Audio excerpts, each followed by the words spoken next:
প্রিয় দর্শক, আসসালামু আলাইকুম রহমতুল্লাহ বারাকাতুহু।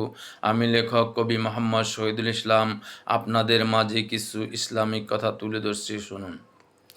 চুপ থাকা এমন একটি ইবাদত, ফেরেশতারা কিছু লিখতে পারেন না, শয়তান কিছু বুঝে উঠতে পারে না, হৃদয় ভেঙে চুরমার হয়ে আল্লাহ ছাড়া কেউ সেটা বুঝতে পারে না। চুপ থাকুন, দেখবেন একদিন হঠাৎ করেই সব দোয়া কবুল হয়ে যাবে। হৃদয়টাও প্রশান্ত হবে ইনশাল্লাহ। আল্লাহ সবাইকে বিপদে ধৈর্য ধরার তৌফিক দিন। আল্লাহ হাফেজ।